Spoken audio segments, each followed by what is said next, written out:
Mesdames et messieurs, bonsoir. J'ai le privilège de traiter ce soir le sujet intitulé par Peuple, gènes, couleur de peau. D'où viennent-ils? Vous allez voir ce soir divers arguments contre le racisme. Nous allons nous occuper ce soir de questions comme celle-ci. Pourquoi existe-t-il différentes couleurs de peau, noire, blanche, rouge, jaune? Comment sont apparues les différentes races humaines? Mais vous voyez, j'ai mis le terme entre guillemets, et vous allez encore voir pourquoi, pour quelles raisons. Les différents peuples du monde sont-ils effectivement très liés? Ou bien l'humanité descend-elle d'un seul couple? Dans quelle mesure la recherche moderne en génétique confirme-t-elle ce que dit la Bible? Est-il vrai que les descendants de la tribu de Lévi possèdent un gène particulier? Et finalement, comment peut-on réfuter les préjugés raciaux au moyen de la Bible?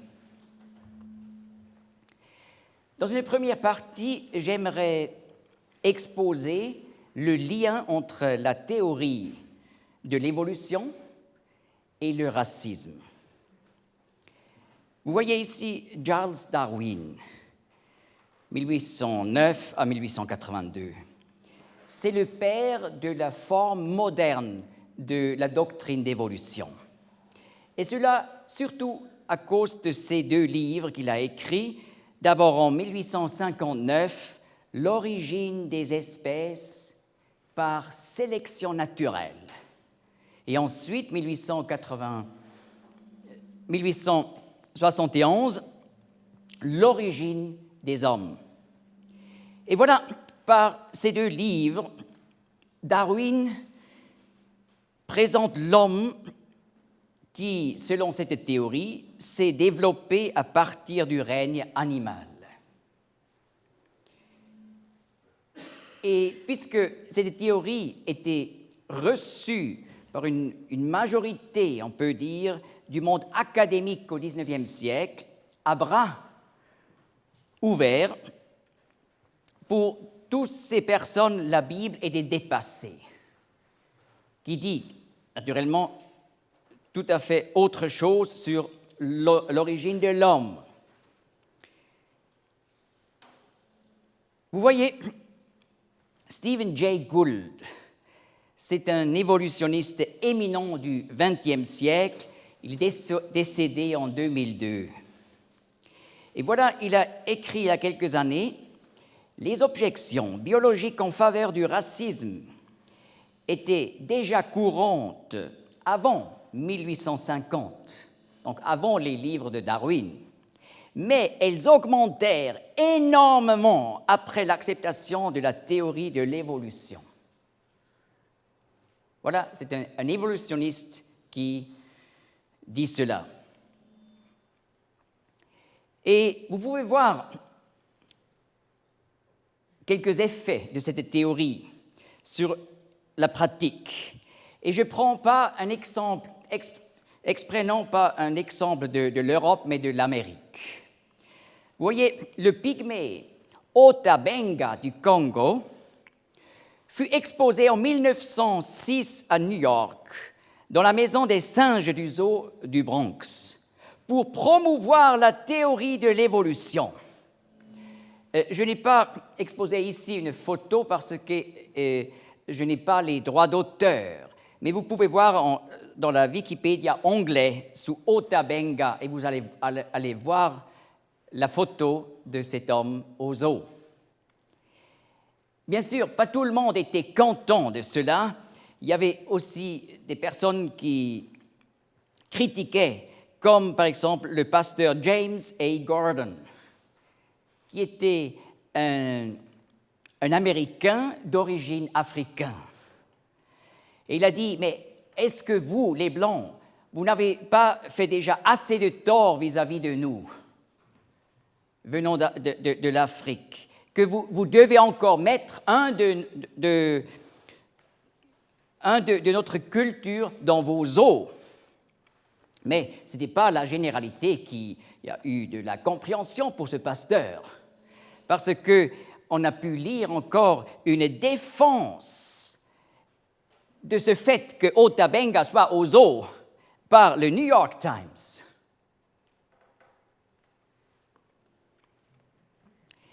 Et voilà, il y a bien des gens aujourd'hui qui disent « Oui, mais tous ceux qui se sont basés pour le racisme sur Darwin, ils ont mal compris Darwin. Ce n'était pas du tout son idée. » Alors, vous pouvez juger vous-même en lisant des textes originaux. Je lis du livre donc L'origine de l'homme de 1871. Et voilà, là, Darwin dit entre autres, « Je ne me suis pas occupé jusqu'à présent que des progrès qu'a dû réaliser l'homme pour passer de sa condition primitive semi-humaine.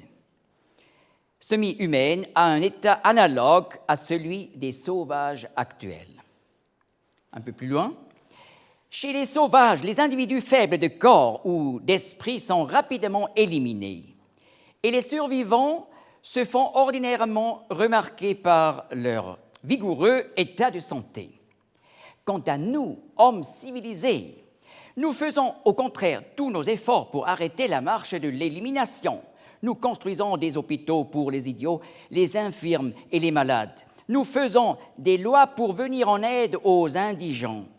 Nos médecins déploient toute leur science pour prolonger jusqu'au dernier moment la vie de chacun. » Un peu plus loin, « De ce fait, les membres débiles des sociétés civilisées peuvent donc se reproduire indéfiniment. Or, quiconque s'est occupé de la reproduction des animaux domestiques sait, à n'en pas douter, combien cette perpétuation des êtres débiles doit être nuisible à la race humaine. Il est surprenant de voir combien le manque de soins ou même de soins mal dirigés amène rapidement la dégénérescence d'une race domestique. Mais à l'exception de l'homme lui-même, personne n'est assez ignorant ni assez maladroit pour permettre aux animaux débiles de se reproduire. Et Francis Darwin, dans son livre intitulé « The Life and Letters of Charles Darwin », nous a transmis plusieurs lettres de Charles Darwin. Et voilà, dans une de ces lettres, vous pouvez lire « Souvenez-vous combien était grande, il y a encore quelques siècles, la menace pour les peuples d'Europe d'être envahis par les Turcs. Et comment une telle idée semble aujourd'hui ridicule. Les races caucasiennes les plus civilisées ont totalement vaincu les Turcs dans la lutte pour l'existence. Imaginons l'avenir proche. Partout dans le monde, un nombre infini de races inférieures seront détruites par les races les plus civilisées.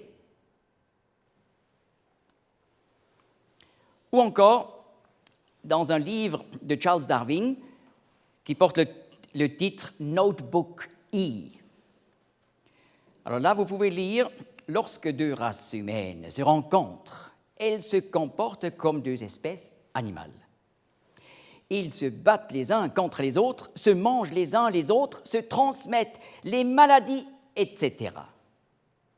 Mais ensuite vient la bataille décisive. La bataille décisive. À savoir qui possède l'organisation la plus efficace ou les meilleurs instincts. Par exemple, chez l'homme, une plus grande intelligence pour prévaloir. Alors vous pouvez vous-même répondre si des gens de l'époque ultérieure, après Charles Darwin, ont mal compris ce que Darwin avait écrit. Plusieurs parmi nous savent que Charles Darwin avait le privilège de faire un voyage en faisant le tour du monde dans les années 1831 à 1836, avec le bateau, le Beagle. C'était un bateau du gouvernement britannique à l'époque. Il a pu faire son voyage, d'abord vers l'Amérique du Sud, ensuite en Australie et aussi en Afrique.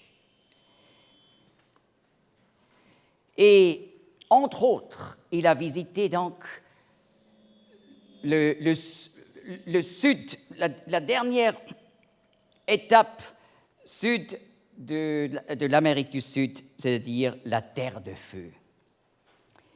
Et il a vu là-bas les Amérindiens. D'ailleurs, là, je dois encore expliquer, il y avait de toute façon déjà sur le bateau deux espèces des Amérindiens de la Terre de Feu.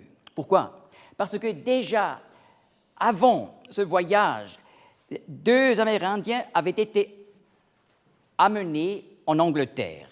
On leur a donné une éducation anglaise. Et ils ont commencé à s'habiller comme les Anglais.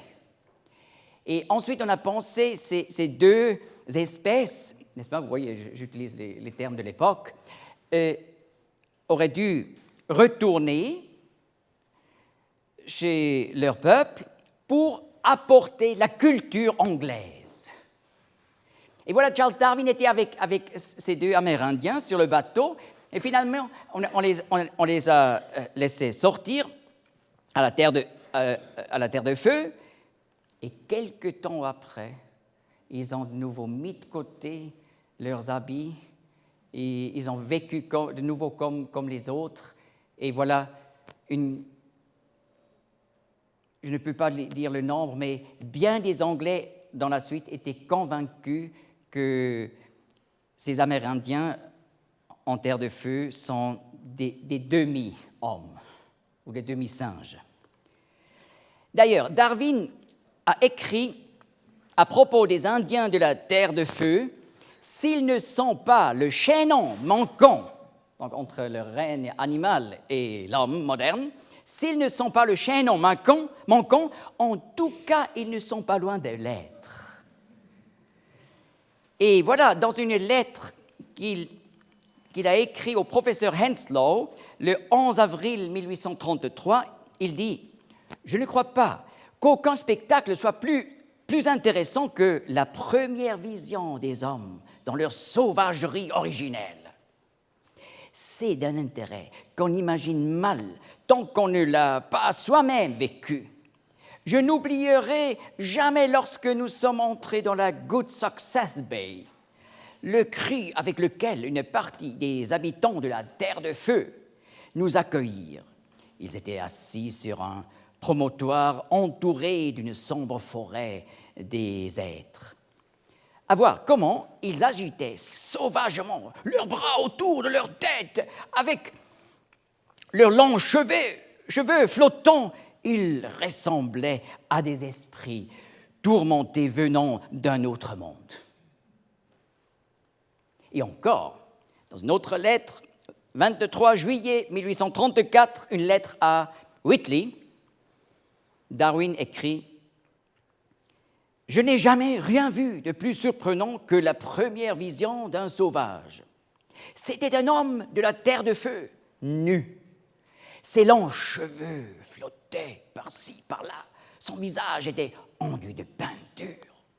Dans leur visage, il y a une expression qui, je crois, doit être d'une sauvagerie tout à fait incompréhensible pour tous ceux qui ne l'ont pas vu. Planté sur son rocher, il poussait des cris étranges et gesticulait. Face à cela, les cris des animaux domestiques paraissent bien plus compréhensibles. N'est-ce pas, par exemple? Ou mais. plus compréhensible.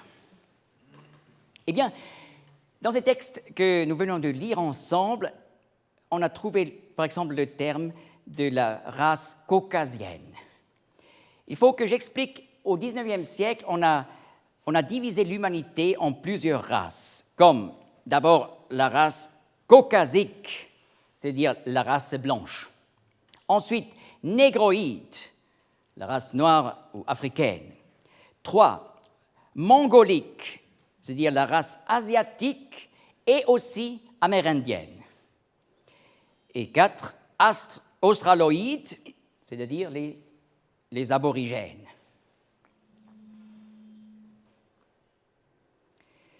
J'expliquais comme par cet expériment avec 2 espèces de la terre de feu, beaucoup en Angleterre étaient convaincus, voilà, des semi-hommes ou des semi-singes.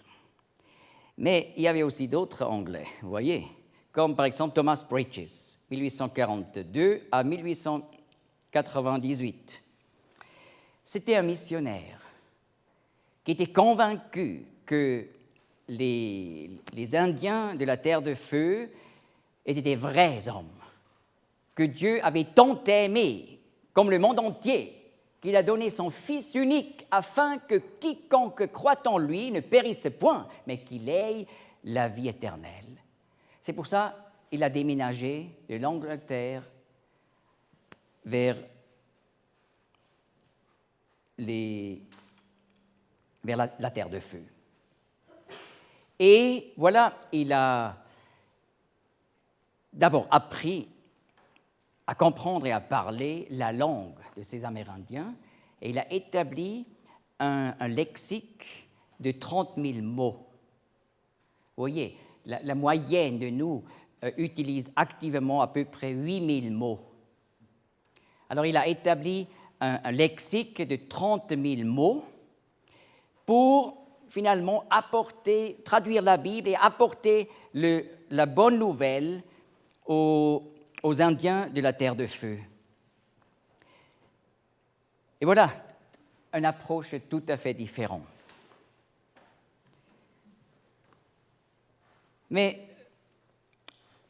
voyons encore l'époque après Charles Darwin, le XXe siècle, et voilà Europe nazie de 1938 à 1945. Hitler, en se basant sur la théorie de la sélection naturelle de Darwin, il s'est dit, donc nous, la race plus intelligente, ont la tâche de détruire les autres afin que l'évolution de l'humanité continue. Et voilà, dans ces quelques années, la destruction de 6 millions de Juifs. Et la Deuxième Guerre mondiale avec à peu près 70 millions de morts.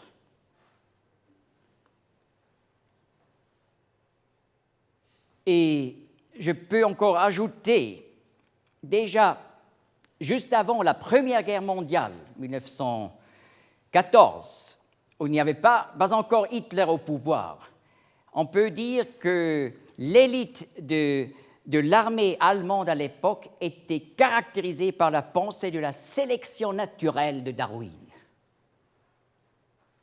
Ce qui était également à l'origine de la Première Guerre mondiale, avec à peu près 18 millions de morts. Et je n'ai pas encore parlé de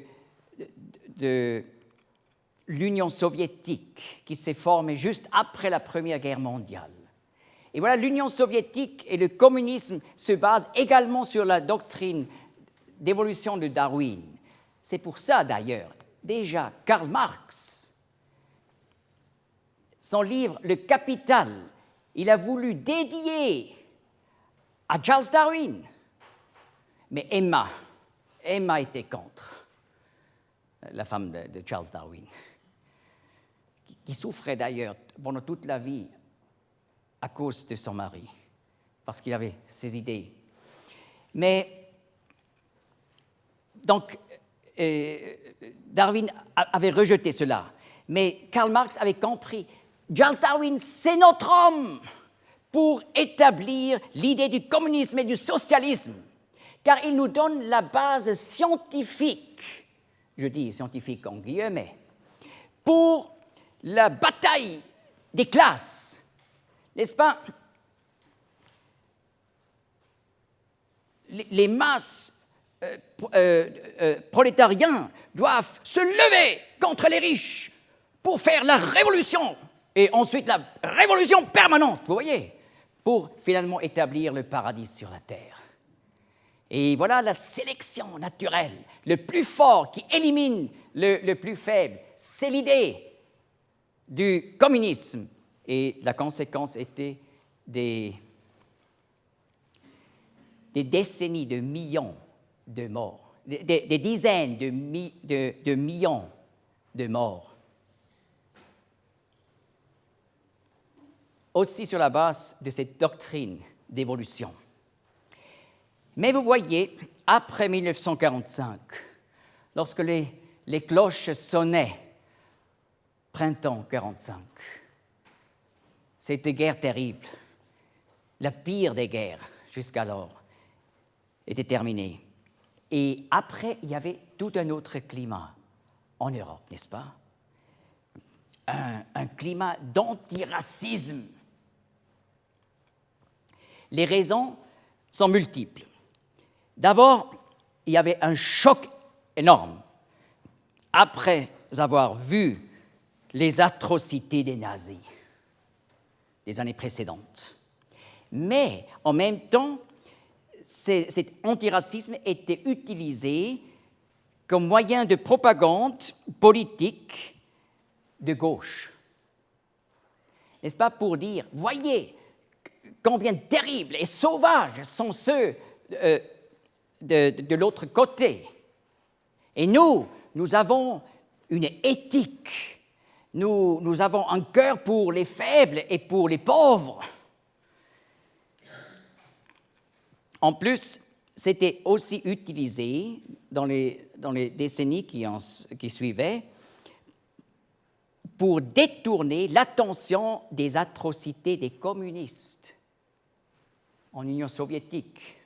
Vous voyez? Dernièrement, j'ai parlé de ce sujet en Allemagne. Et j'ai expliqué comme je suis impressionné par le fait combien dans les décennies passées, dans les écoles en Allemagne, on a appris les atrocités des nazis pour comprendre que cela ne doit plus jamais se répéter, n'est-ce pas? Mais j'ai expliqué, aussi confus par le fait qu'en même temps, dans les écoles, on n'apprend pratiquement rien sur les atrocités des communistes en Union soviétique. C'est quand même pas normal. Il faut parler de tout. En plus, on a utilisé l'antiracisme aussi dans la lutte contre le patriotisme et le nationalisme. N'est-ce pas? Le patriotisme, en soi, n'est pas une chose négative. Si on aime la Suisse, les montagnes, les vaches et la musique suisse, c'est une bonne chose si c'est lié à la reconnaissance vis-à-vis de Dieu de pouvoir vivre dans un tel pays. Mais lorsque le patriotisme est lié avec un mépris pour l'autre, alors là, c'est mauvais, c'est très mauvais. Et le nationalisme comme tel n'est pas encore une chose méchante. Le nationalisme peut devenir une chose méchante, n'est-ce pas, lorsqu'on méprise l'autre, lorsqu'on se trouve mieux que l'autre. Mais simplement aimer sa nation et avoir un zèle pour le bien de sa nation, ce n'est pas encore négatif. En plus, du côté des gauchistes, il y avait aussi le but d'un envahissement délibéré de l'Europe par les étrangers. Pourquoi? En vue de la destruction de l'éthique chrétienne.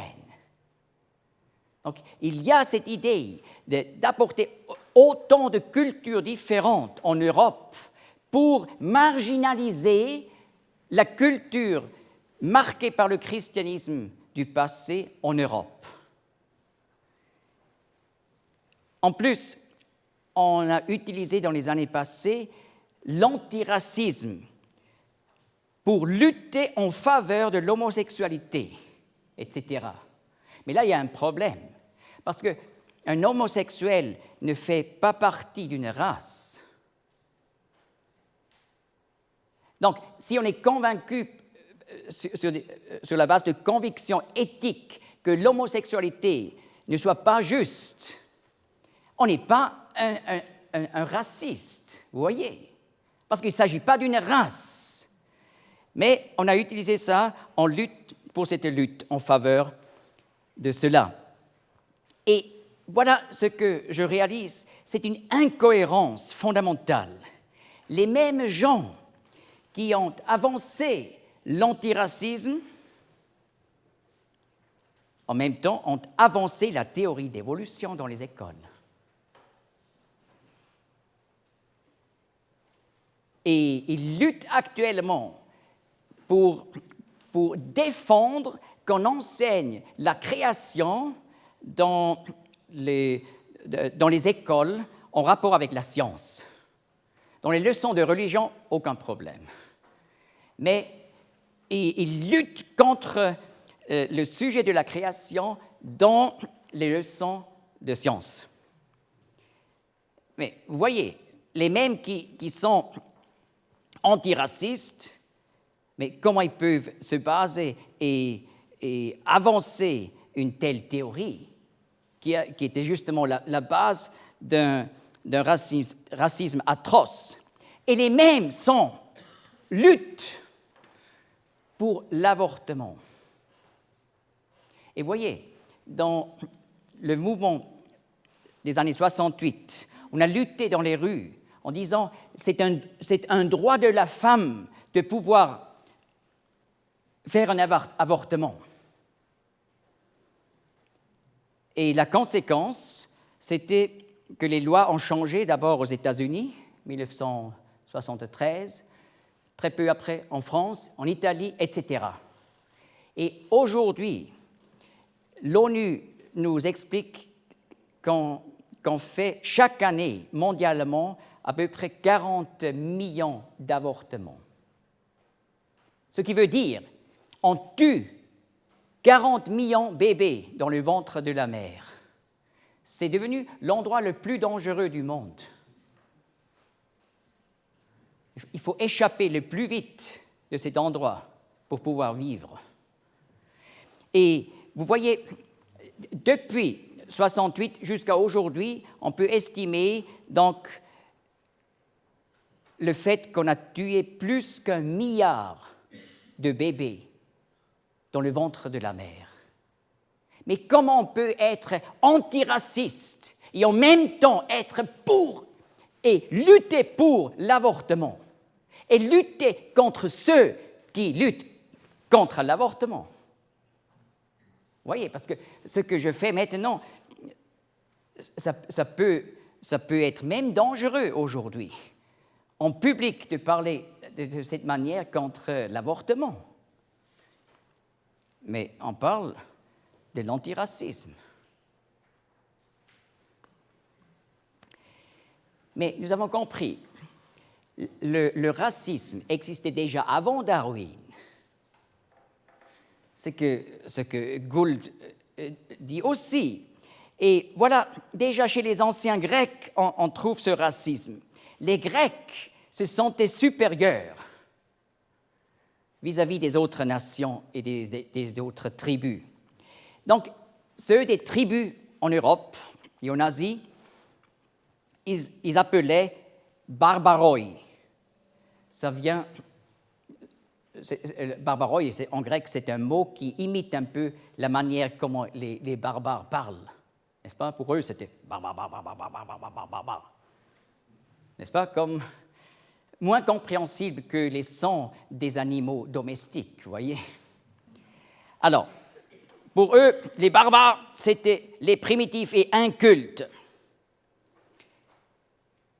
Et voilà, les Romains adoptèrent en principe toute la culture grecque, et également cette manière de voir. Et maintenant, imaginez-vous, il y a 2000 ans, dans cette culture de l'Empire romain, dans cette culture raciste de l'Empire romain, Jésus-Christ est né il y a un peu plus que 2000 ans, à Bethléem. Et voilà, le pays d'Israël faisait partie de l'Empire romain à l'époque. Et Jésus-Christ a donné à ses disciples la tâche d'apporter la bonne nouvelle à toute l'humanité. Et voilà, Acte 1, verset 8, Jésus-Christ dit à ses apôtres, « Mais vous recevrez la puissance, le Saint-Esprit venant sur vous, et vous serez mes témoins à Jérusalem, et dans toute la Judée et la Samarie, et jusqu'au bout de la terre. » Vous voyez, l'Évangile est pour tous les hommes. En Matthieu 24, mardi, avant la crucifixion, Jésus-Christ a tenu son discours sur l'avenir, sur le mont des Oliviers. Et là, en Matthieu 24, 14, il dit, « Et cet évangile du royaume sera prêché dans la terre habitée tout entière, en témoignage à toutes les nations. Et alors viendra la fin. »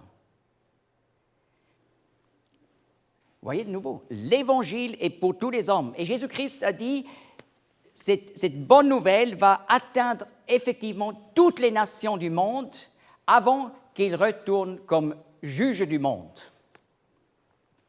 D'ailleurs, en grec, Matthieu utilise le terme ethnos, pluriel ethnoi. Cela veut dire nation. Il n'utilise pas le terme laoi, laos, pluriel laoi, ce qu'on doit traduire par peuple. Et il faut que j'explique, ethnos, c'est l'entité sociale la plus grande. N'est-ce pas? Une nation peut être composée de beaucoup de peuples, comme par exemple la Russie. C'est une nation, mais composée de beaucoup de peuples. Ou la nation des Indiens, en Inde, on a beaucoup de tribus et peuples différents. Mais le Seigneur ne dit pas que tous les peuples seront touchés par l'Évangile, mais toutes les nations. Et il ne dit même pas toutes les tribus. Et bien sûr, pas du tout tous les hommes, mais toutes les nations. Et d'ailleurs, aujourd'hui, toutes les nations sont atteintes. Au XXe siècle, c'est devenu une réalité. Et voilà, Jésus-Christ dit, il va, dans d'autres passages, on peut le voir, qu'il revient dans l'époque où le peuple juif retournera du monde entier, de sa dispersion, au pays des ancêtres pour refaire l'État juif, pour fonder l'État juif et pour faire fleurir le pays, etc. Nous sommes exactement dans cette époque et nous sommes exactement dans l'époque où l'Évangile atteint maintenant toutes les nations. Et voilà, c'est le principe de Jean 3,16 qui résume la bonne nouvelle de la Bible. Car Dieu a tant aimé le monde. Il n'est pas dit a tant aimé Israël, ça serait aussi juste. Mais le Seigneur Jésus dit ici à un conducteur juif, car Dieu a tant aimé le monde, donc chaque nation, chaque peuple, chaque tribu, chaque homme, chaque être humain. Car Dieu a tant aimé le monde qu'il a donné son Fils unique afin que quiconque croit en lui ne périsse pas, mais qu'il ait la vie éternelle. Et voilà, Thomas Pritchis a compris. Ceux de la terre de feu sont inclus. Et Dieu a tout donné, même son Fils qu'il a aimé dès l'éternité. Il est prêt à donner tout.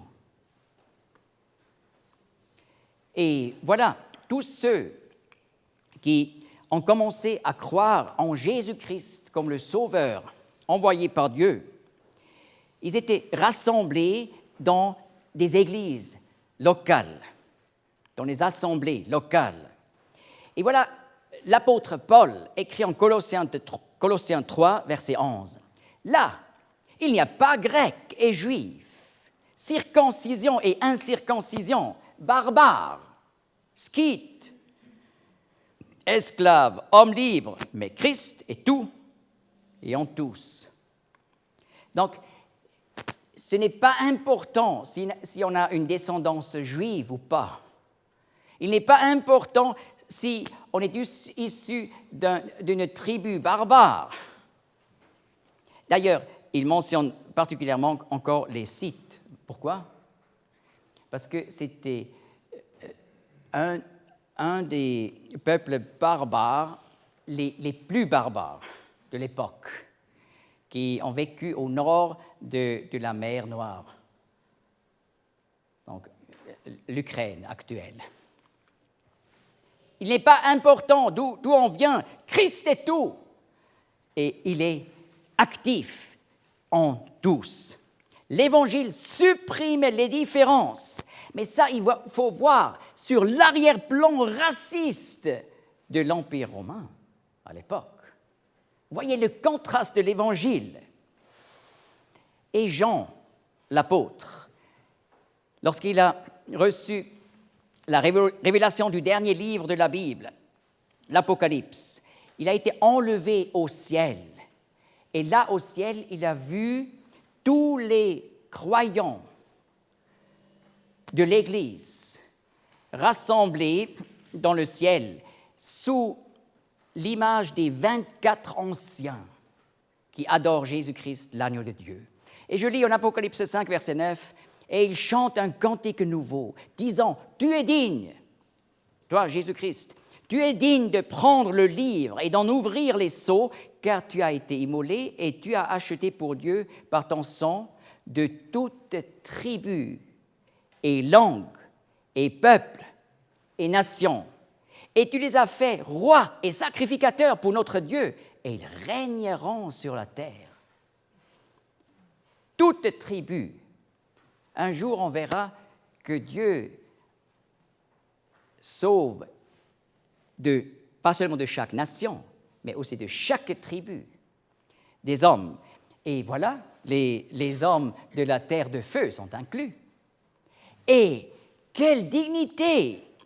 Ils seront un jour rois avec Jésus-Christ et sacrificateurs. Lorsque Jésus-Christ reviendra comme juge du monde, il va apporter la paix et la justice établir sur cette planète. Et voilà, le chaos actuel va arrêter. Et voilà aussi, les croyants de la terre de feu vont régner en paix avec Christ. L'Évangile procure toute dignité. Et voilà, maintenant, la deuxième partie, la question « D'où viennent les races ?» De nouveau, je mets ça entre guillemets.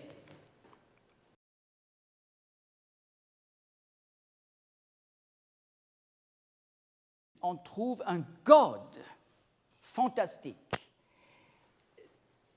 avec un langage, en quelque sorte, de 4 lettres, 4 petites molécules qui ont donc le but de représenter des lettres, sont donc les moyens pour exactement expliquer comment il faut me créer, moi. Ou dans chaque crocodile, dans l'ADN des crocodiles, il y a le plan comment faire un crocodile. Et dans chaque rose, dans chaque cellule, il y a le code qui explique comment faire une rose, la plante. Voilà, ce génome se trouve dans les 46 chromosomes du corps. On pourrait dire que les 4 lettres représentent nos lettres A, B, C, D, et par ce code, tout est expliqué.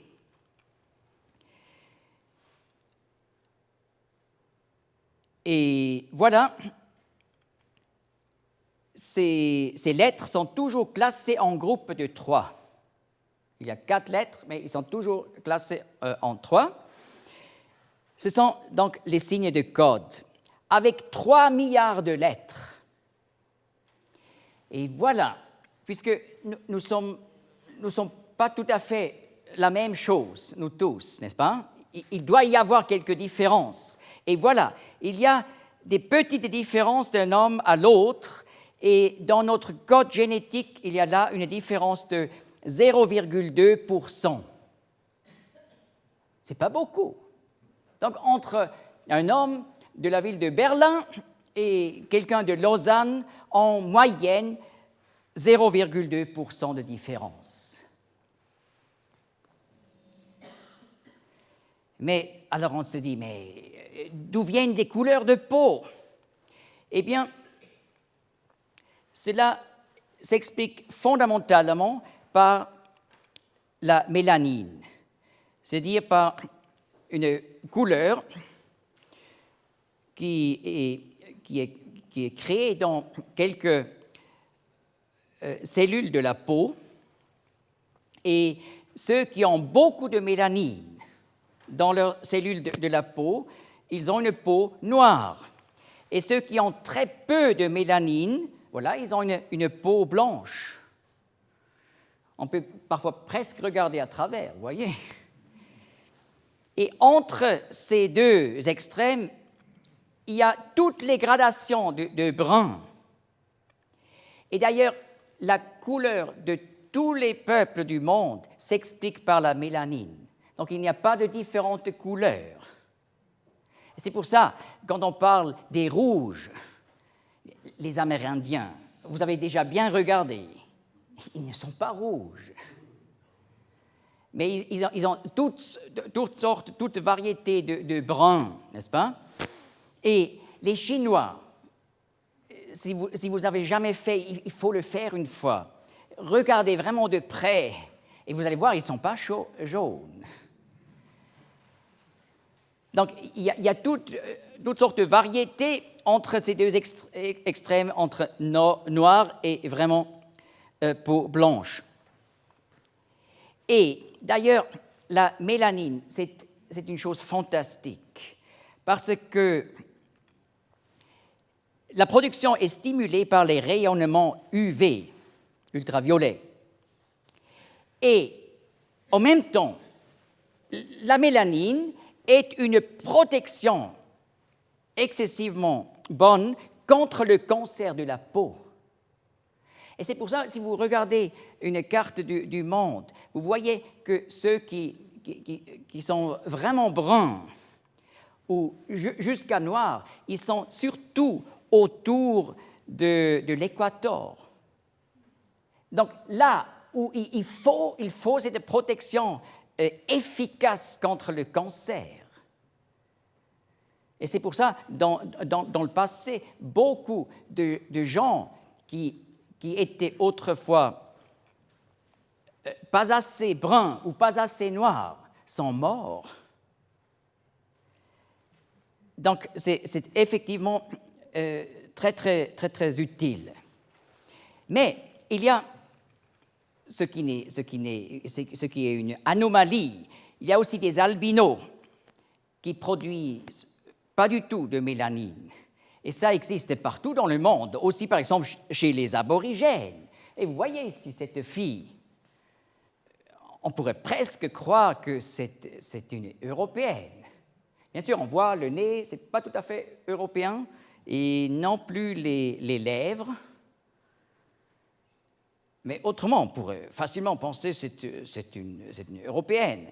D'ailleurs, en général, ces gens ont une position très, très difficile.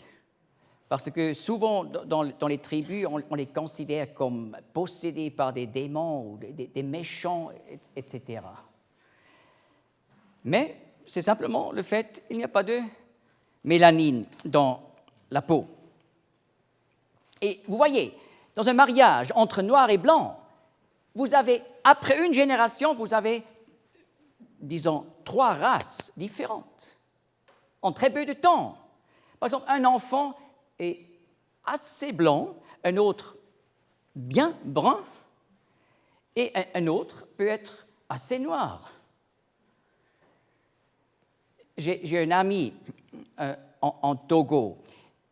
Son frère est vraiment brun, mais pas foncé, n'est-ce pas? Mais lui, il est assez noir. Mais à l'école, c'est parce que son père est un demi-blanc, sa mère une noire. Et à l'école, on le chicanait tout le temps. Blanc, blanc, blanc, blanc. On a crié derrière lui, même qu'il était très foncé.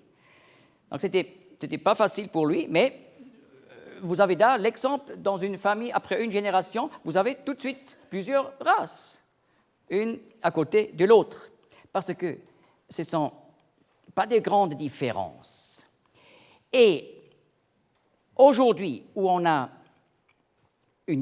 déjà une assez profonde connaissance des gènes et de l'ADN, alors en génétique moderne, on a réalisé la différence dans les gènes entre deux personnes choisies au hasard, mais pas seulement à Lausanne et à Berlin, mais aussi, disons, à Lomé, au Togo et à Lausanne. La différence dans les gènes entre deux personnes choisies au hasard, n'importe où dans le monde, est d'environ 0,2%. Tiens, ça c'était une surprise pour les évolutionnistes.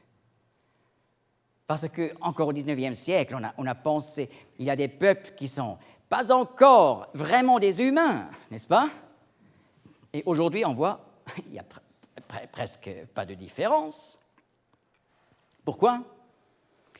Eh bien, la différence qui est responsable pour les différences de race dans les gènes est une différence de 0,012%.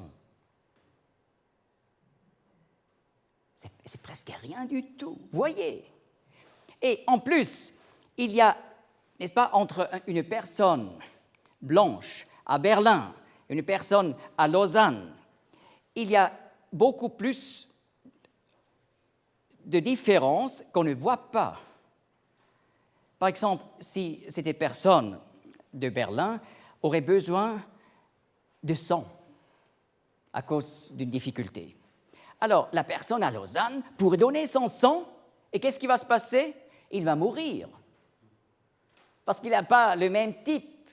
Mais une personne noire du Togo pourrait donner son sang et sauver la vie de la personne à Berlin. Parce qu'ils sont là, concernant le sang, exactement la même chose. Voyez?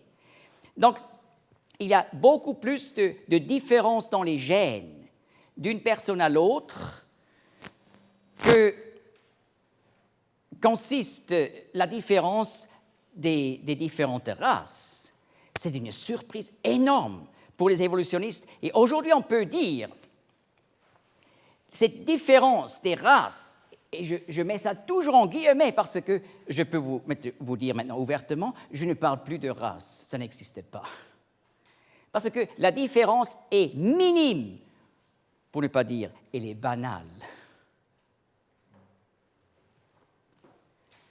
Nous sommes une famille dans le monde entier. Et cela, nous avons toujours su à partir de la Bible. Déjà, l'apôtre Paul, lorsqu'il a tenu son discours devant l'Aréopage à Athènes, acte 17, verset 26, il a expliqué aux païens de la Grèce, et il a fait, donc Dieu, et il a fait d'un seul sang tous les peuples de l'humanité pour habiter sur toute la face de la terre, ayant fixé des périodes déterminées ainsi que les bornes de leur habitation. Nous sommes une famille. Mais bien sûr, il n'y a pas seulement la couleur de la peau. Ici, vous voyez 4 types. Vous voyez, un afro-caribéen, un européen, un asiate oriental, 3, voilà, et un asiate occidental. Vous voyez la différence des yeux? Oui. Et là, de l'afro-caribéen, comparé avec l'européen, vous voyez la forme de la tête un peu différente, et la peau, bien sûr. Et voilà, les lèvres, les lèvres. Mais il faut que je vous explique. N'est-ce pas? Il y a des gens qui ont l'idée que ceux qui ont des lèvres très larges, ils ressemblent plus à des animaux. Oui, n'est-ce pas? Mais il faut aussi savoir ce que pensent les autres cultures de nous, Européens.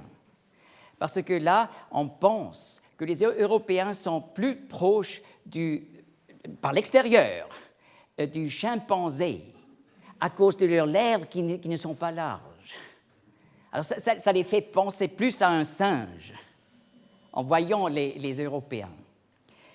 Mais je peux vous dire, ces 4 types, en fait, c'est un homme. Mais vous voyez, Photoshop ou autre programme de l'ordinateur nous aide à changer un peu la photo. N'est-ce pas? On a changé ici la couleur et on a changé un peu la forme de la tête, les lèvres. Ensuite, là, les yeux. Également, ici, on a changé les yeux pour obtenir un Asiate oriental. Vous voyez? Pourquoi c'est si facile à faire? Parce que la différence est banale. Bien sûr, il y a encore les yeux bridés, les asiatiques, qui sont quand même spéciaux. Mais c'est en fait rien du tout. Le pli de la paupière est un peu plus grand que dans un œil européen. Ça fait joli, n'est-ce pas? Mais c'est une toute petite différence dans le génome. Et si vous avez vraiment besoin d'yeux bridés, alors ça peut facilement vous faire. Mais je dois dire aussi, l'œil européen, c'est aussi joli, vous voyez. Il faut développer donc un œil pour voir les différences et pour apprécier les différences. C'est voulu par le Créateur, mais c'est banal. Une équipe de l'université de Berkeley a calculé le taux de mutation de l'ADN mitochondrial pour trouver la femme qui est à l'origine de toute l'humanité actuelle. Peut-être dans les années passées, vous avez lu dans les masses médias de ce fait. Et il faut que j'explique. L'ADN, donc, c'est le code de tout notre plan pour nous bâtir dans les cellules, qui se trouve dans le noyau. Mais il y a une petite partie de l'ADN qui se trouve hors du noyau, dans des petites machines d'énergie, donc des mitochondres, comment vous dites, mitochondres? Des mitochondres, oui. Alors, là, il se trouve. Et dans cet ADN mitochondrial, il y a quelque chose de très spécial. Parce que c'est la mère qui transmet ce petit bout aux enfants, aux fils et aux filles. Donc, moi, j'ai reçu ça de ma mère, mais je n'ai pas pu transmettre à mes enfants. Seulement ma femme a transmis cet ADN mitochondrial à nos garçons et à nos filles. Et cette partie est intéressante pour la raison suivante. Elle n'est pas là pour former quelque chose qu'on pourrait voir extérieurement chez nous. Mais ce code est là, transmis par la mère, mais d'une génération à l'autre, il y a tout le temps de petites erreurs dans la transmission de ce code qui n'ont aucune conséquence négative sur nous. Mais donc il y a des changements de lettres, ça on appelle des mutations. Et d'une génération à l'autre, il y a toujours plus de mutations. On a réalisé, mais il y a là toute toute une structure de mutation, et ceux qui sont beaucoup liés en famille ont pratiquement la structure identique, et ceux qui sont très éloignés, il y a beaucoup plus de différences. Alors, on a réalisé qu'effectivement, toute l'humanité,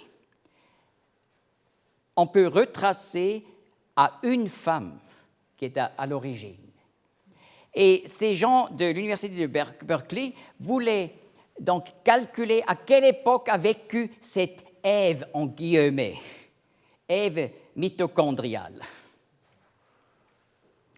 Et ils ont assumé que nous sommes issus du règne animal.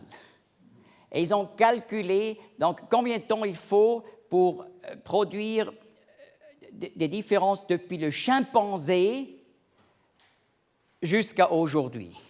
Et ainsi, ils ont calculé donc cette Ève mitochondriale aurait vécu il y a 150 000 ans. C'est pas beaucoup pour les évolutionnistes. Et vous avez pu lire ça dans les masses médias. On a trouvé l'Ève mitochondriale de toute l'humanité. Mais la science fait des progrès tout le temps. Ça, vous avez peut-être pas lu. En 1997, un autre team scientifique, Parsons, Thomas et autres, ont publié en Nature Genetics. Vous pouvez lire ça sur l'Internet. Dans Nature Genetics, ils ont observé un taux de substitution élevé dans la région du contrôle de l'ADN mitochondrial humain. Et là, ils ont réalisé que le taux de mutation est 20 fois supérieur que ceux de Berkeley ont pensé. Et eux, ils n'ont plus calculé sur une base purement spéculative en rapport avec le chimpanzé, mais ils ont utilisé donc les arbres généalogiques que beaucoup de personnes produisent de leur famille, n'est-ce pas, pour trouver les ancêtres jusqu'au temps de la Réforme, par exemple. Et alors, on a vu, pendant toutes ces générations, combien est la vitesse de ces changements de lettres. Et ils ont réalisé, donc sur des faits qu'on peut observer, 20 fois plus vite. Donc, Ève mitochondriale vivait il y a moins de 6500 ans. C'est catastrophique pour la doctrine d'évolution, je vous assure. C'est pour ça qu'on ne lit pas de ça partout. Mais les faits sont là. Et voilà, la chronologie strictement biblique nous aide à calculer Ève qui est apparue il y a 6131 ans. Donc, ça correspond exactement avec la chronologie biblique. Et voilà, on est allé encore plus loin. On a donc étudié toute cette structure de mutation dans l'ADN mitochondrial. Et avec ça, on a vu, il y a un type pour ce peuple, un type pour un autre peuple, etc. Et ainsi, on a divisé toute l'humanité en on appelle ça, haplotypes. Donc, un haplotype, je peux vous facilement expliquer, correspond, si vous voyez devant vos yeux intérieurs, un arbre. Donc, on est tous issus de cette femme, Ève. N'est-ce pas? Je n'ai pas parlé de la descendance de l'homme. Ça, on peut aussi faire aujourd'hui. Dans cette partie de l'Y, dans le génome de l'homme. Mais ça serait trop compliqué si j'ajoute encore ça. Alors, je me restreins à la femme. Alors, on a divisé l'humanité en plusieurs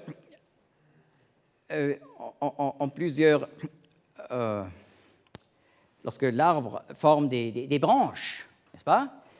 En plusieurs branches. Et voilà, on a trouvé donc, le type caractéristique des Celtes ou des peuples germaniques ou des Hellènes, etc., ou des Juifs. On a même trouvé donc un type spécifique pour ceux qui s'appellent Kohen, ce qui veut dire en hébreu, sacrificateurs, ce sont les descendants d'Aaron, et d'Aaron et de la tribu de Lévi en Israël. Donc, aujourd'hui, pour à peu près pour 150 francs, vous pouvez envoyer une partie de votre information génétique à un bureau à Adliswil, près de Zurich, et on envoie ça aux États-Unis, et après quelques mois, vous allez recevoir le résultat, et vous allez savoir si votre ligne maternelle, vraiment la mère de la mère de la mère de la mère de la mère, donc toujours la mère, on ne voit pas les lignes de côté, seulement cette ligne maternelle, si elle peut être retracée aux Celtes anciens ou aux Juifs. Donc on peut retracer le peuple d'origine il y a 3000 ans. Et voilà, les haplotypes, les branches typiques pour l'Europe sont par exemple H, T, U, V, W, X, I, I, K. Et ça, on trouve jusqu'au Proche-Orient. Et voilà, en Asie orientale, vous trouvez par exemple A, B, C, D, G, etc. Et ce qui est remarquable, les mêmes vous trouvez en Amérique, chez les Amérindiens. Vous voyez, A, B, C, D, en Amérique du Nord, mais même aussi en Amérique du Sud. Donc c'était correct, comme vous avez appris à l'école, que des Asiatiques sont allés depuis la Russie actuelle en Alaska pour descendre finalement jusqu'à la Terre de Feu. Donc les Amérindiens sont vraiment très proches des Asiates orientales. Et ça on peut aussi voir, n'est-ce pas? Alors, vous voyez, toute l'humanité est une famille. Mais par exemple, les aborigènes d'Australie, ils sont issus d'une ligne qui venait directement aussi du Proche-Orient comme les autres, mais par l'Inde, et ensuite ils sont allés jusqu'en Australie. Et voilà, on peut retracer tous les haplotypes à 3 haplotypes fondamentaux au Proche-Orient, L, N et M. Vous voyez, en Afrique noire, vous trouvez beaucoup L, L1, L2, L3. C'est typique.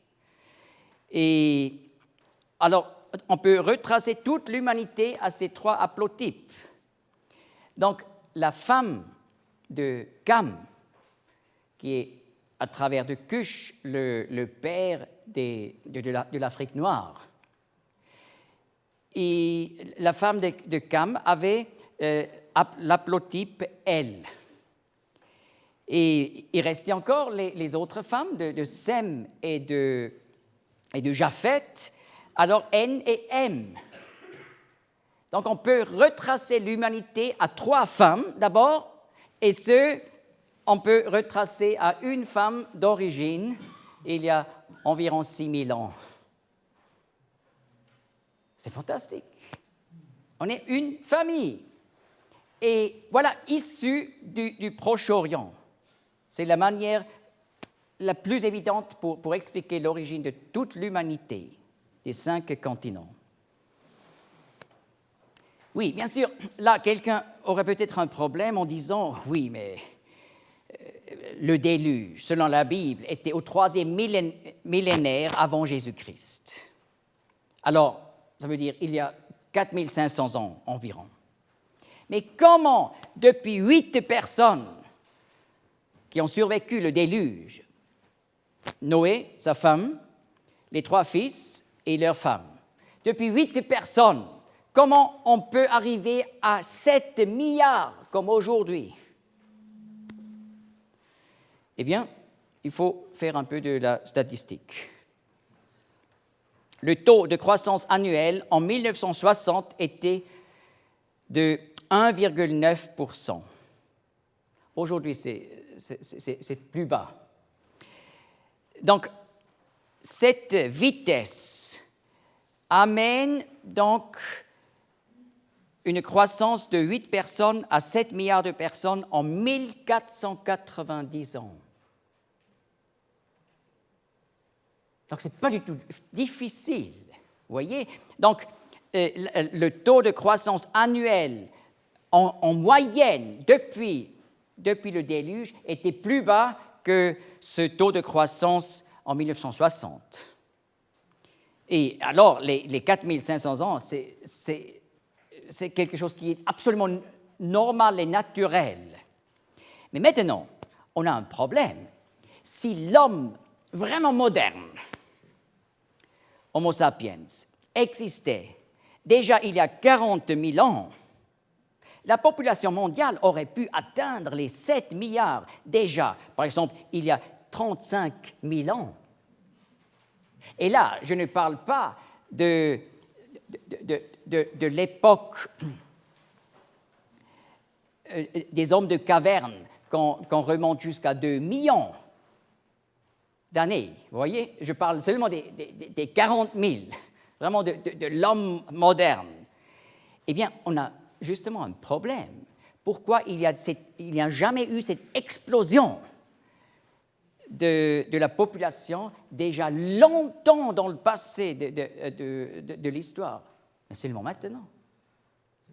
Et ce qui s'est passé dans nos jours correspond à une chronologie biblique et à une statistique de population vraiment naturelle.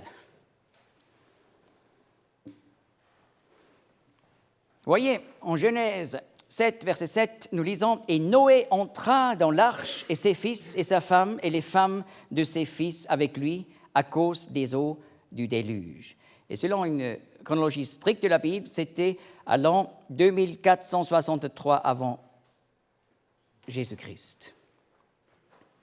Vous voyez, en avril, j'ai fait un voyage en Malaisie pour donner des conférences à des assemblées chinoises.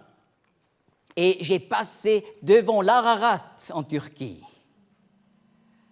On n'a pas donné d'explication dans l'avion, mais j'ai regardé, mais c'est typique, on voit tout de suite, n'est-ce pas? Ces deux points de cette chaîne de l'Ararat. Et voilà, j'ai pensé, notre père Noé a trouvé la fin du déluge ici sur l'Ararat il y a 4500 ans, et après il a dû attendre jusqu'à ce que les eaux sont passées. Et ensuite, après la description du déluge dans la Bible, en Genèse 10, vous lisez des descendants de Noé. Vous trouvez dans Genèse 10 70 noms. Et au verset 32, ce sont là les familles des fils de Noé, selon leur génération dans leur nation. Et c'est d'eux qu'est venue la répartition des nations sur la terre après le déluge. Et Paul dit en Acte 14 vis-à-vis des barbares, verset 16, « Si, dans les générations passées, il, donc Dieu, a laissé toutes les nations marcher dans leur propre voie. » Ou, nous avons déjà un peu lu de son discours devant l'Aréopage à Athènes, Acte 17, 26. « Et il a fait d'un seul sang tous les peuples de l'humanité pour habiter sur toute la face de la terre, ayant fixé des périodes déterminées, ainsi que les bornes de leur habitation, pour qu'ils cherchent Dieu, en s'efforçant, si possible, de le toucher comme à tâtons, et de le trouver, quoiqu'il ne soit pas loin de chacun de nous. En effet, en lui, nous vivons et nous nous mouvons et nous sommes. Comme d'ailleurs, on dit, certains de vos poètes, car aussi nous sommes sa race. » Noé et ses fils avaient dans leur génome tous les gènes qui existent aujourd'hui dans le monde entier. Si les humains étaient toujours restés ensemble, aucune race, en guillemets, n'aurait pu se former. Mais la Bible nous dit, après le déluge, l'humanité est restée ensemble. Et ils ont fondé la culture de Babylone, avec la tour de Babel. Et voilà, à la suite de la confusion des langues, chaque groupe a perdu certains gènes lorsqu'ils se sont séparés. Et c'est pour ça, en Genèse 10, vous lisez des fils de Japheth qui sont allés en Europe. Ensuite, des fils de Cam, où plusieurs sont allés en Afrique, comme Cush est allé au Soudan actuel. Et Mitzraïm est devenu le père des Égyptiens. C'est pour ça, Mitzraïm, c'est toujours en hébreu aujourd'hui le nom pour l'Égypte. Et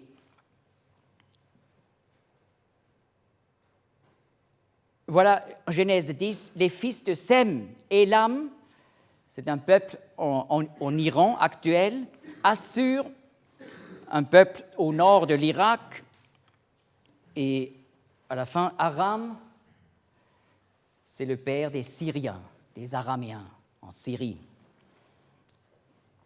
Eh bien, la Bible dit que depuis le Proche-Orient, les peuples se sont séparés et ainsi ils ont peuplé tous les continents du monde.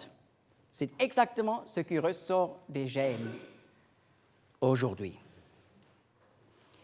Et voilà, si l'humanité est vraiment issue de Noé, alors on peut se dire tout ce qui s'est passé avant dans la Bible, avant Genèse 11, la tour de Babel, est donc en quelque sorte un trésor commun de l'humanité.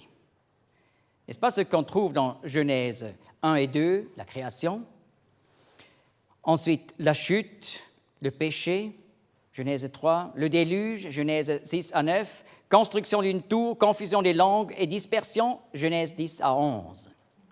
Alors on peut se dire, si vraiment l'humanité est une famille, est-ce qu'on peut trouver des traces de connaissance du contenu de cette histoire commune avant Noé? Et oui, c'est le cas. On trouve des récits du déluge sur tous les 5 continents chez les peuples, avec des parallèles, même jusqu'à des petits détails. On trouve des histoires dans le monde entier en rapport avec la confusion des langues et la construction de la tour. Et on trouve aussi des parallèles avec le récit de la création. Mais on ne trouve pas de parallèle dans le monde entier des récits bibliques après Noé. N'est-ce pas? Ça prouve que c'est authentique. Parce que si, comme quelques-uns disent, les missionnaires sont allés dans le monde entier, ils ont raconté la Bible, et voilà, les peuples ont reçu ces histoires et ils ont formé leur propre histoire. Alors, si l'origine était les missionnaires, on devrait trouver des parallèles dans le monde entier, aussi des récits bibliques à partir de Genèse 12, 13, 14, etc. Des parallèles avec un peuple qui traverse la mer Rouge, des parallèles avec le miracle des pains par Jésus-Christ. Mais ça, on ne trouve pas. Voilà, juste un exemple. Un missionnaire est allé en Chine chez un peuple qui s'appelle les Miao. Ils n'ont pas de chat, mais ils s'appellent Miao. Et voilà, là, ils lui ont expliqué une histoire traditionnelle. Lo Han engendra Kusa et Mesai. Lo Shan engendra Elan et Ngashur.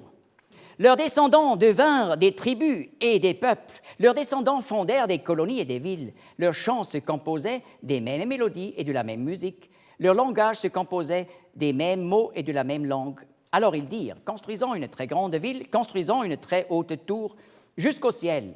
C'était une erreur, mais ils exécutèrent leur projet. Ce n'était pas bien, mais de manière irréfléchie, ils persistèrent.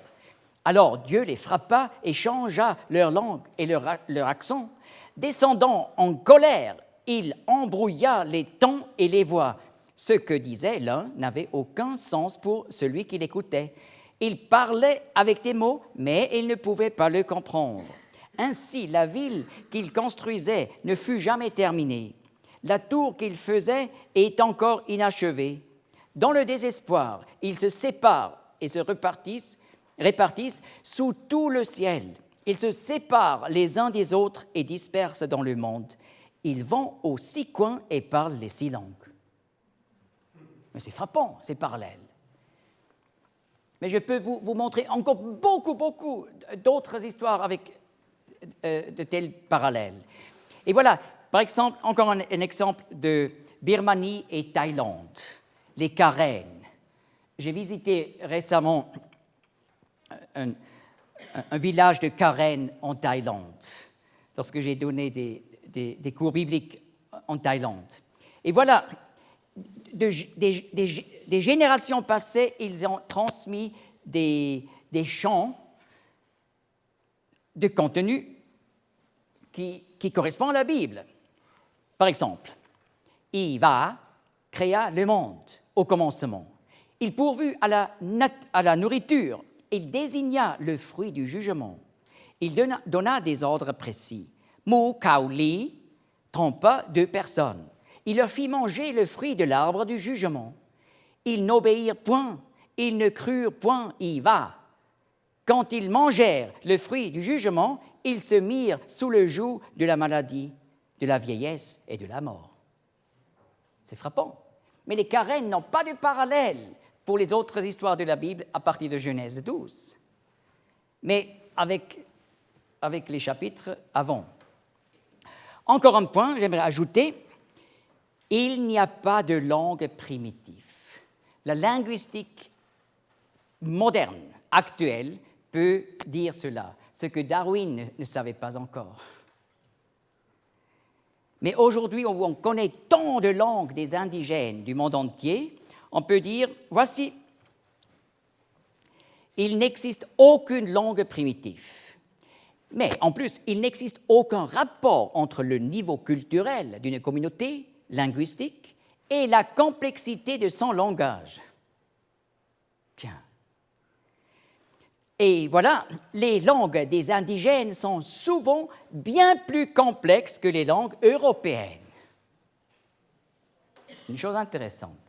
Mais la Bible nous dit, les langues ne sont pas l'invention de l'homme, mais un don de Dieu. Et en plus, les langues les plus anciennes du monde ne sont pas primitives. Selon la doctrine d'évolution, on pourrait penser, si on va toujours plus en arrière, alors le plus, les langues sont primitives.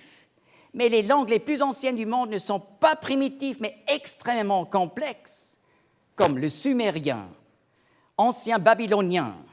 Lorsque j'ai appris l'ancien babylonien, pour un verbe, j'ai dû apprendre presque 1000 formes. Vous voyez, en français, j'ai dû apprendre une 40aine de formes pour le verbe, mais presque 1000 formes. Et voilà, l'ancien égyptien et le sanskrit, ce sont des langues excessivement complexes. Voilà ici les 10 générations après Noé, par Sem jusqu'à Abraham, père du peuple d'Israël, qui est né 2111 avant Jésus-Christ. Dieu a laissé partir les peuples après la confusion des langues. Et ensuite, il a appelé Abraham pour devenir père du peuple choisi, du peuple d'Israël. Genèse 12. Abraham était en Ur des Chaldéens, en Irak du Sud. « Va-t'en de ton pays, dit Dieu, et de ta parenté et de la maison de ton père, dans le pays que je te montrerai. et je te ferai devenir une grande nation, et je te bénirai, et je rendrai ton nom grand, et tu seras une bénédiction. Et je bénirai ceux qui te béniront, et je maudirai ceux qui te maudiront. Et en toi seront bénies toutes les familles de la terre. Vous voyez, je connais un homme qui devient enragé lorsqu'on parle du peuple choisi d'Israël. Mais j'ai compris pourquoi. Il n'a pas compris ce que ça veut dire. Il croit la pensée de l'élection signifie le rejet des autres. C'est faux. C'est bibliquement absolument faux. L'élection d'Israël voulait dire que par ce peuple élu va venir un jour le Sauveur du monde, Jésus-Christ. Et il va mourir pour nos péchés, pour que Dieu ne doit pas juger nous à cause de nos péchés. Il voulait juger son Fils à notre place pour pouvoir nous pardonner. Et ainsi, ce descendant d'Abraham, le Sauveur du monde, devrait devenir une bénédiction pour tous les autres peuples. C'est pour ça que Jésus-Christ a dit, il faut maintenant apporter ce message de la croix et de la résurrection et du pardon à toutes les nations du monde. Et ainsi seront bénies toutes les familles de la terre. Et la Bible nous dit que de chaque tribu, il y aura des hommes et des femmes et des enfants qui acceptent Jésus-Christ comme leur sauveur et seront sauvés pour l'éternité. Dieu aime toute l'humanité et c'est pour ça dans l'évangile de Luc, qui insiste le plus sur la naissance de Christ, n'est-ce pas?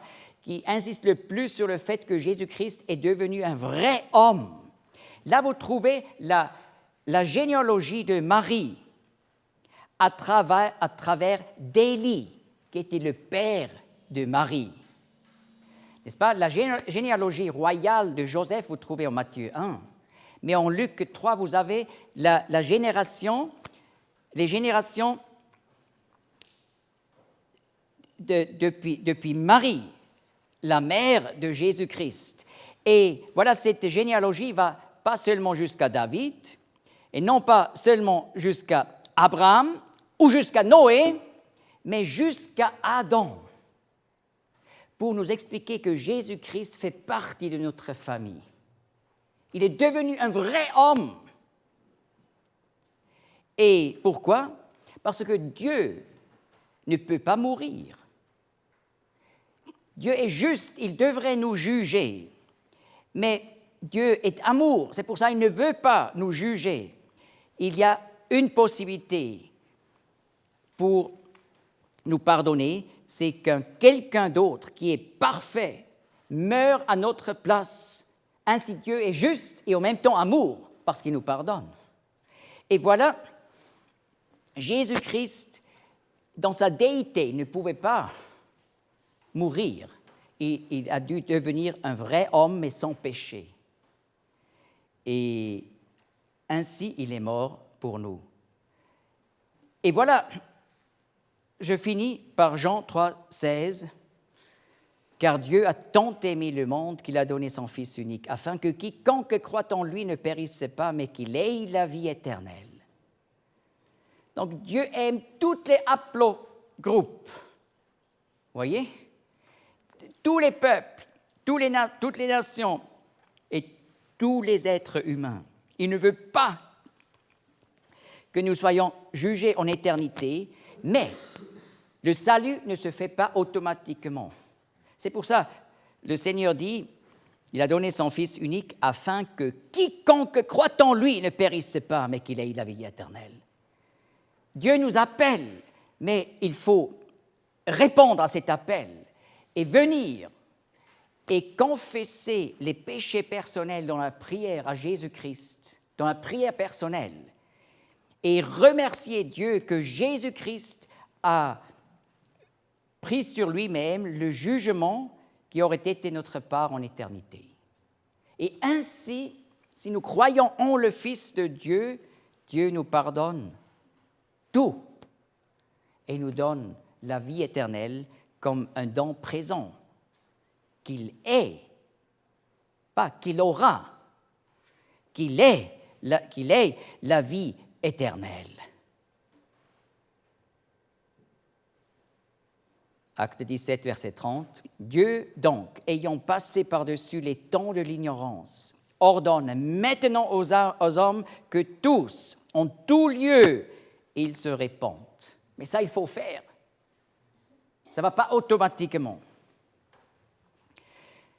Dieu est saint et nous avons tous agi contre les commandements de Dieu.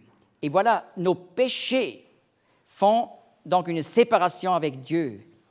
Et, n'est-ce pas, on peut essayer de se faire mieux et d'agir mieux pour nous approcher de Dieu. Mais la Bible nous explique, nous n'y parvenons pas. Impossible.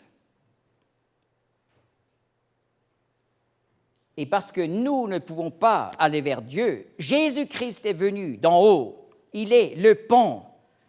Et voilà, il est mort pour nous et ressuscité pour donner la bénédiction à tous les haplogroupes et à chaque individuel qui vient et qui reçoit le pardon de Dieu. Merci de votre attention.